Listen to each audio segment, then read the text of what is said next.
The following video was originally published on November 5th, 2021, but it was hit with a copyright claim, which means that any revenue generated from viewing the original video gets funneled right back to Answers in Genesis, an organization that I definitely do not want to financially support.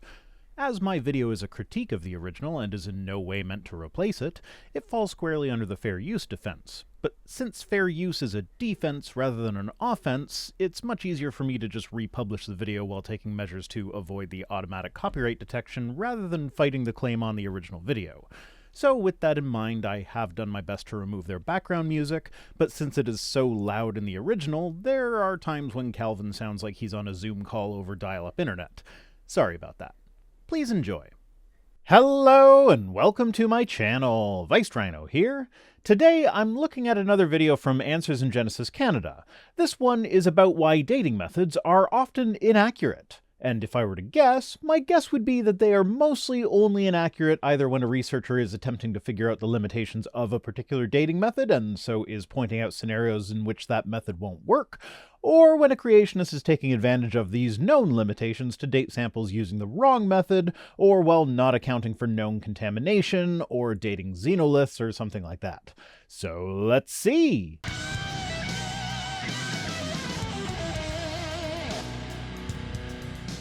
You know, much of the controversy between evolutionists and creationists concerns the age of the Earth and its fossils. In other news, studies have found that water is wet.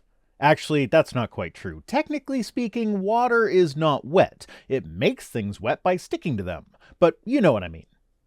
Evolution, depending as it does on pure chance, requires an immense amount of time to arrive at anything remotely approaching the integrated complexity that we see in even the simplest of living things on this planet. That statement is mostly true, but evolution doesn't rely on pure random chance. There is a certain degree of randomness involved, but natural selection is itself a very much non-random process. So, for over 100 years, geologists have attempted to devise methods for determining the age of the Earth consistent with evolutionary dogma. No, you got it a little backwards there. For over 100 years, geologists and other scientists have devised methods for measuring accurate ages, and the ages that they ended up measuring just so happen to fit in with the time frame needed for evolution, as one might expect if evolution is actually true. To briefly summarize, in the 1600s, Steno formulated his laws of deposition, which led to Robert Hooke concluding that the fossils in these layers indicate that the Earth has a history that, in his words, far antedates even the very pyramids. So he didn't put a date on it, but he recognized that the Earth is older than human history. Then canal building started in the 1800s, which led to the discovery that strata can be correlated across vast distances, and this correlation led to the discovery of nonconformities, periods of time that are missing in between certain strata. This led James Hutton to formulate his theories of cyclic deposition and uplift, the beginnings of the rock cycle. Hutton concluded on the basis of the rock cycle that the Earth is not only old, but infinitely old. But here, scientists knew that the center of the Earth is hot, and so people like Lord Kelvin, for whom the temperature measurement degrees Kelvin is named, determined that the Earth's age had to be finite, as it can't just stay hot forever. This led to calculations of the age of the Earth based on how quickly it would take to cool, which had Kelvin concluding that the Earth is between 24 and 400 million years old. Now, it is important to note that there wasn't really anything approaching consensus on the matter at this time. There were vigorous arguments back and forth about whether the Earth was indeed as young as Kelvin calculated, or if it were actually infinitely old. Kelvin did eventually win this argument, but his measurements were off. He didn't know about radiation. Radiation changed everything. It now allowed for a heat source that could extend the time it would take for the Earth to cool off considerably. Well, actually, to be fair, Kelvin's calculations also suffered from the fact that he assumed a constant efficiency in passing heat through a gradient throughout the Earth, but if the heat moves more efficiently through the materials that make up the core of the Earth, then that would extend the age of the Earth by a potentially very large margin.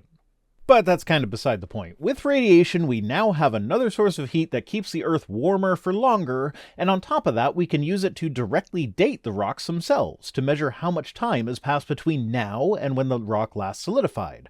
Before radiometric dating came along, many different methods were used to date the Earth, but all of them contained some pretty serious flaws. The salinity of the ocean, for instance, failed to account for the changing rates of salt deposition over time.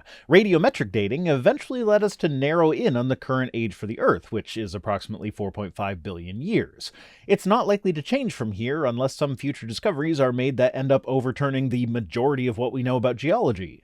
So anyway, that's a very quick and oversimplified history of how we've figured out the age of the Earth. You'll notice that evolution didn't factor into the discussion at all. Now, certainly there were scientists in the late 1800s that used evolution as evidence that the Earth had to be older than Kelvin's estimate, but that was by no means a mainstream opinion.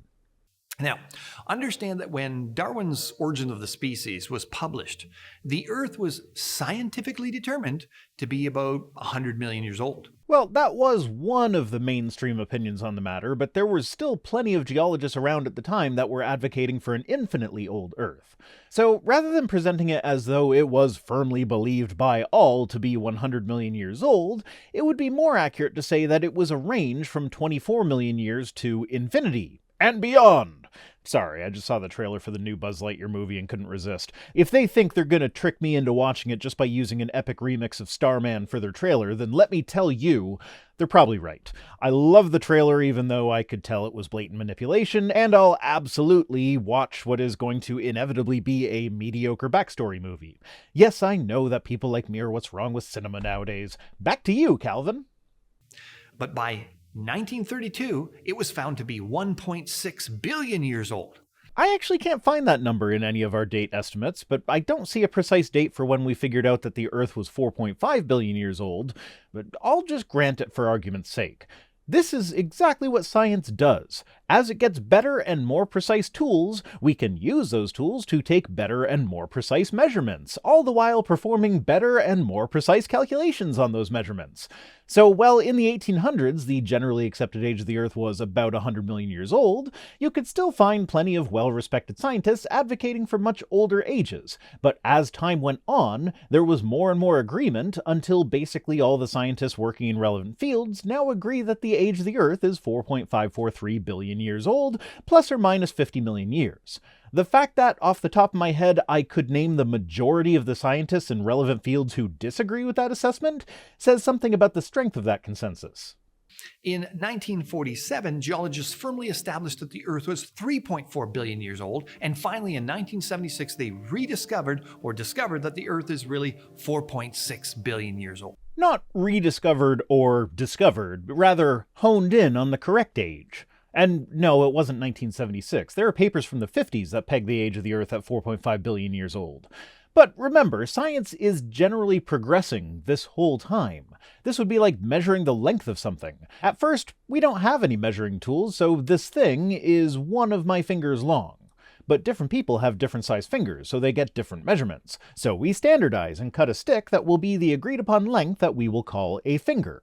But sometimes we need to measure things that are smaller than a finger, or don't come out to exactly one finger. So let's use something like, say, a barleycorn to make regular markings on the stick that we will use to get more precise measurements. Okay, let's start small. Line up some barleycorn. What, but won't they all be different sizes? Do I even have to say it, Jason? Say what? Shut up, Jason! Time goes on, and eventually we get to today when we can use lasers and whatnot to get very precise measurements that have to be expressed in negative exponential terms. So this thing that you could say was 1 finger long at the beginning, you can now say is 1.173424, etc. fingers long. This doesn't make the initial measurement wrong, it just makes it less precise than the revised measurement. It was the best measurement we could get with the available technology and scientific knowledge of the time. It's the same thing with the age of the Earth. As we develop more accurate and precise methods of measuring the age, the accepted number for the age of the Earth started getting closer to the actual age of the Earth. This whole thing just appears to be an offshoot from the creationist argument that science is wrong because it keeps changing, when in reality, we can trust science because it does change when new information comes to light. Now, these dates indicate that for 100 years, the age of the Earth has doubled every 20 years. And if this trend were to continue, the Earth would be about 700,000 trillion years old by the year 4000 AD. Maybe, but why would we expect that trend to continue? And in fact, it hasn't continued. If the age of the Earth was first calculated to be 4.5 billion years in 1956, which is the oldest paper that I can find that gives that number, then using your trend of doubling the age of the Earth every 20 years, that would mean that the accepted age of the Earth should have doubled 3 more times since then, which would place it at 36 billion years old today. Even if I assume you were right when you said we got it to 4.5 billion in 1976, which you were most definitely not, then the accepted age today would be 18 billion years. But 4.5 billion is still the accepted number, even now, 65 years after it was first calculated. I mean, it has shifted a bit. In 1956, Claire Patterson calculated it to be 4.55 billion years old, and today the accepted number is 4.543 billion years old, almost like they weren't just doubling it every 20 years, but were instead honing in on a more precise measurement, with the changes in measurement becoming less drastic as they get closer to the actual number. To go back to our measuring with fingers analogy, if the item being measured was 1.173424 fingers long, an initial measurement using fingers as the smallest possible unit that we can measure would place it in between 1 and 2 fingers long. Once we added the barleycorn into the mix, we can now say that it is longer than 1 finger, but shorter than 1 finger and 1 barleycorn, and since there are about 3 barleycorn in a finger, it's actually 2.625, but at this stage we can't measure that precisely, then that means that we've knocked 2 barleycorn off the measurement. That's a lot. But the next time a smaller unit is developed to measure it, there aren't another 2 barleycorn that can be knocked off, so the difference between the actual length and the measurement will never be as drastic as it was in the early days of measuring. Now, obviously this isn't a perfect analogy, there are some pretty big glaring flaws, but it's close enough to make the point. However, all of this is based on selected data and certain assumptions that might not be true. In the case of the age of the Earth, the assumption is that everything in the solar system formed at roughly the same time, an assumption that appears to be valid. And keep in mind here, when I say the same time, I'm talking about the entire 50 million year period that it took for the solar system to form. Given our current models of solar system formation, the inner rocky planets, which include Earth, would have been some of the last objects to form, while the outer planets would have formed first. So it's likely that Neptune is 4.59 billion years old, while the Earth is 4.54 billion years old. But there are some unknowns in there that leave some uncertainty on the age. So the Earth is 4.54 billion years old, plus or minus 50 million years, so it's possibly as young as 4.49 billion years, or as old as 4.59 billion years, but we know for a fact that it is in that range, and the way we get there is by dating meteors, rocks that have been floating around in space and have been solid since the formation of the solar system. For radiometric dating, the thing that we're really dating is the last time the rock was molten. So for a meteor that's been isolated in space for the entire time since the formation of the solar system, it will date to the formation of the solar system, which would include the Earth. But how do we know that the meteors we date didn't melt at some point in their history? Well, if they did, that would effectively reset the clock, making them appear much younger than they really are. So if there were some event that melted all the meteors that we've used thus far to date the Earth, then the end result is that this event happened 4.5 billion years ago, and that would mean that the Earth is actually much older than that. So even if I grant that such an event could have affected so much of the solar system without leaving a fingerprint, it doesn't help the creationist case. And as we'll see, selected data and unprovable assumptions are a problem with all methods for determining the age of the Earth and dating its fossils and rocks. Bet she doesn't mention isochron dating. Now, the most widely used method for determining the age of fossils is to date them by the known age of the rock strata from which they're found. I don't know if I would agree that that's the most common method, but that is certainly a method, yes. If you have robust data dating the strata in an area where you are finding fossils, it is a safe assumption that the fossils in those strata can be dated to the same ages as those strata.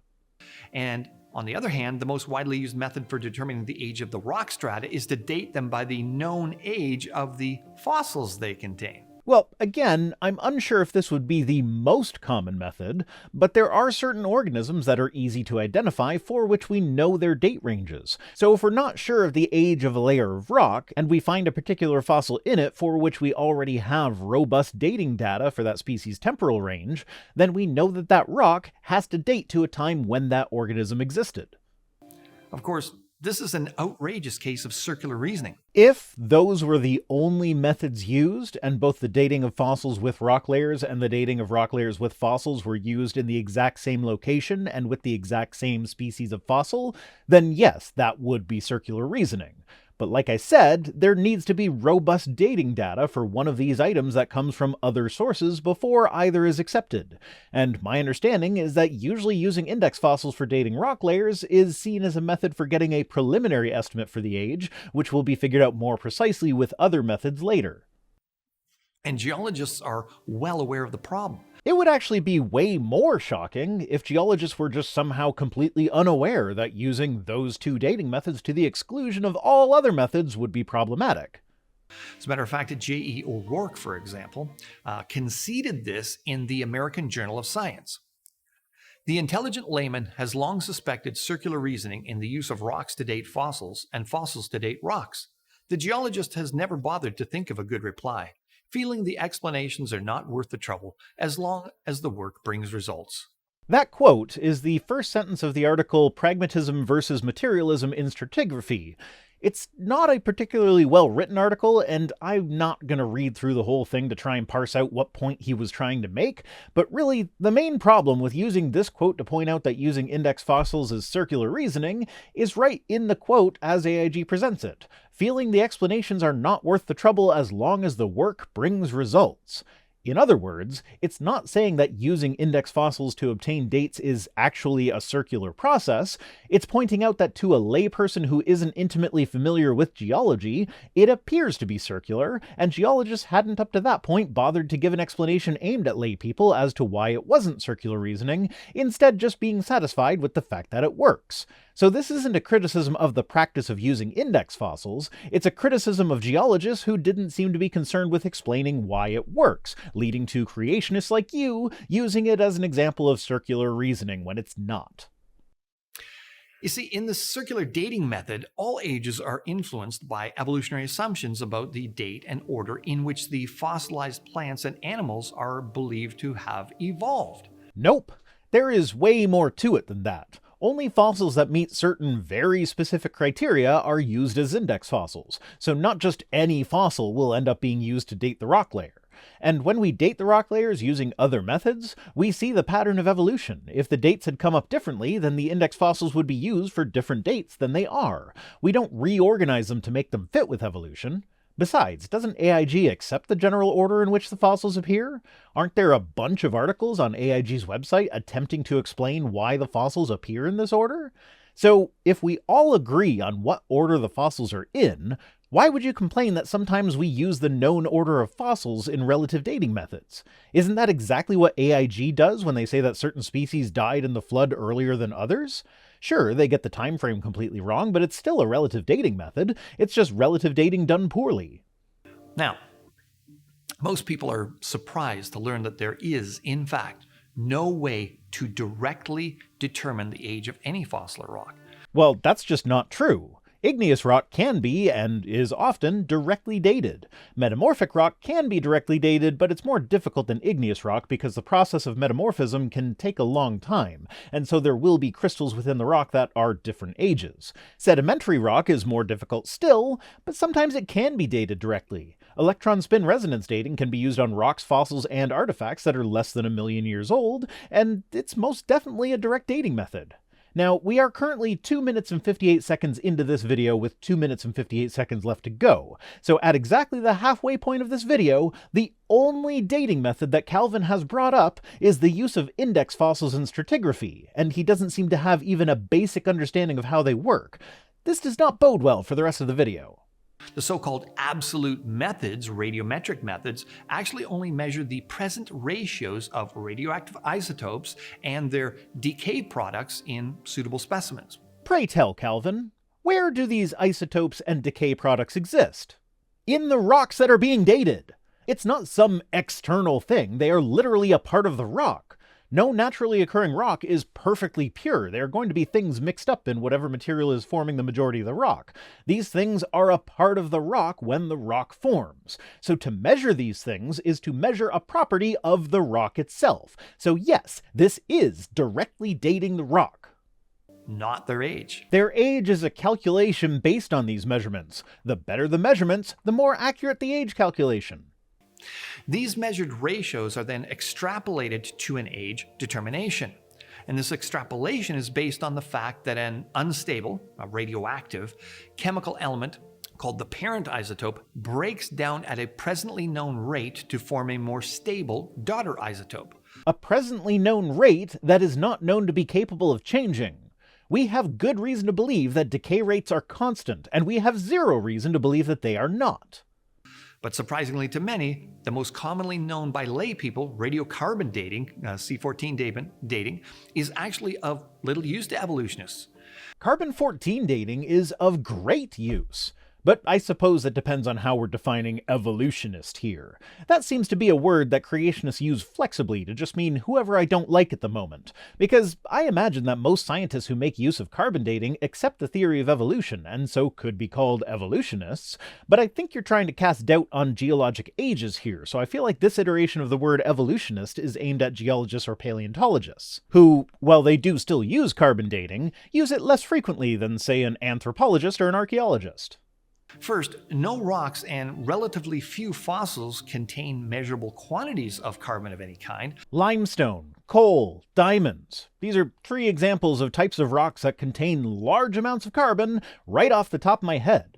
In fact, the majority of the carbon on the Earth is stored in rocks. So you might have meant that they don't contain detectable amounts of carbon-14, but you explicitly said that they don't contain measurable quantities of carbon of any kind.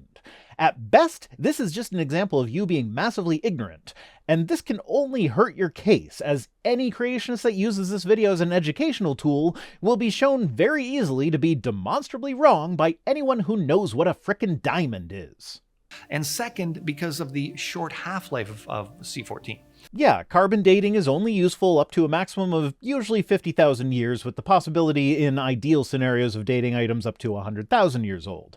And actually the usual maximum is being extended to 55,000 years, thanks to an update to the radiocarbon calibration curve that was just published last year.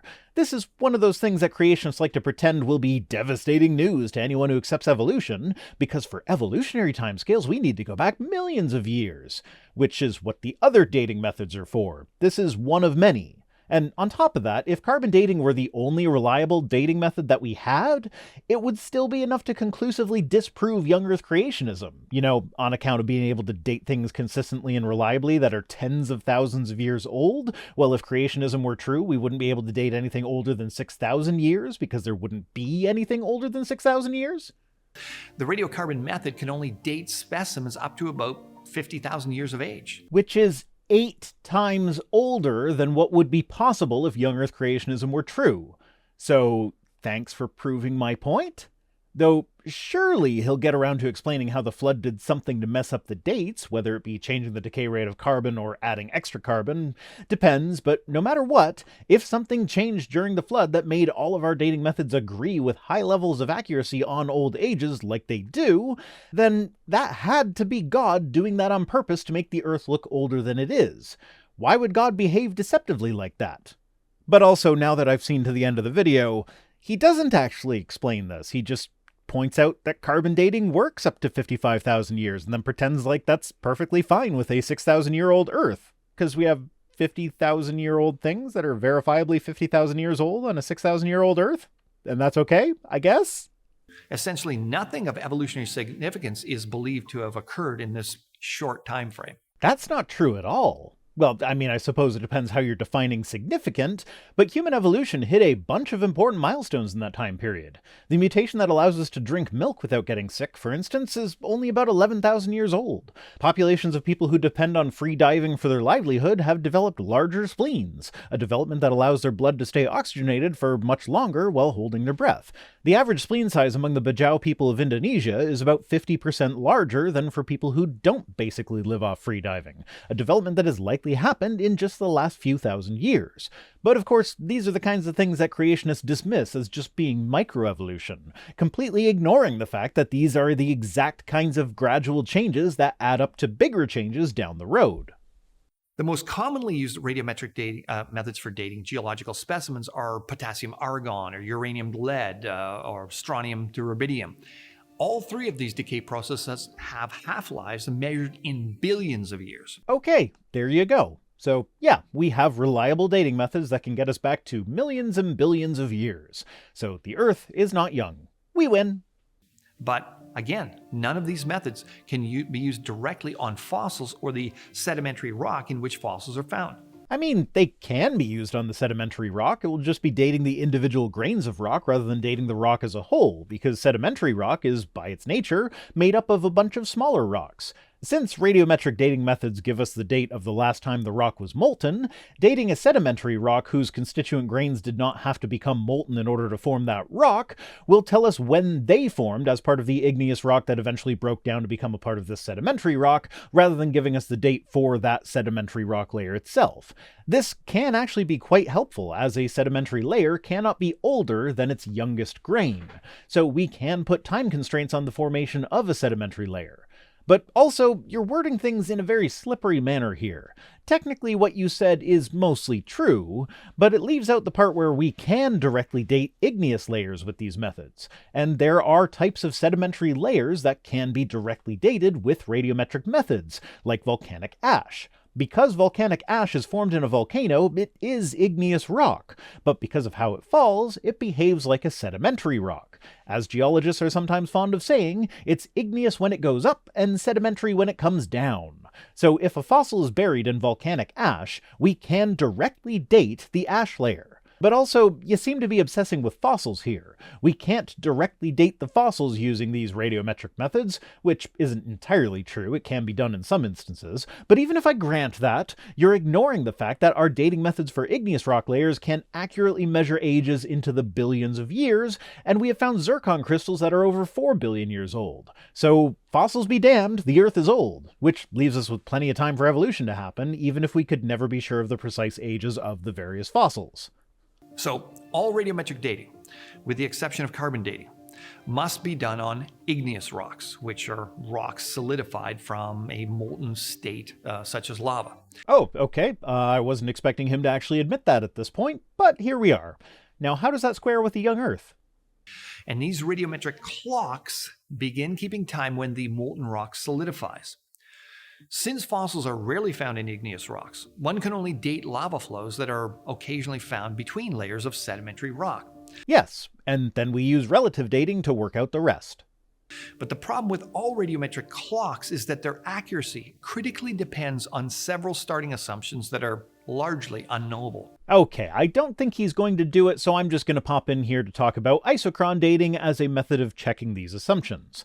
The main assumptions that creationists are concerned with are the possibility that there was some of the daughter isotope already present when the rock formed, or that the rock could at some point have been contaminated with more of the parent or daughter isotope. These are two valid concerns. Isochron dating takes care of these assumptions. It's when you use a radiometric dating method where the daughter isotope that results from radiometric decay also has a stable non-radiogenic isotope. So for instance, rubidium-87 decays into strontium-87, another isotope of strontium is strontium-86, which is stable and is not the result of any radioactive decay chain, hence non-radiogenic.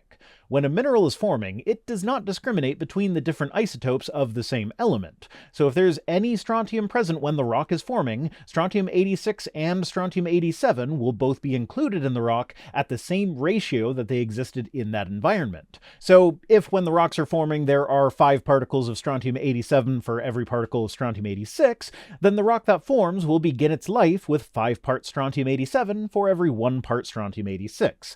I have no idea if this is a realistic ratio or not, I'm just using it as an example. So millions of years later, scientists measure the age of the rock using rubidium-strontium dating, comparing how much rubidium-87 there is to how much strontium-87 there is, and calculating the age. But there was already some strontium-87 at the beginning. Okay, so scientists will take several samples from the same strata and compare the ratio of strontium-87 to strontium-86 and the ratio of rubidium-87 to strontium-86 for each sample. They will then plot these ratios on a graph known as an isochron diagram, and because the amount of strontium-86 will have remained constant throughout the rock's life, these ratios will form a linear pattern on the graph, as long as there has been no contamination. A contamination of any of these three elements will result in a nonlinear graph, because contamination would be extremely unlikely to happen in the same amounts in every sample from that layer.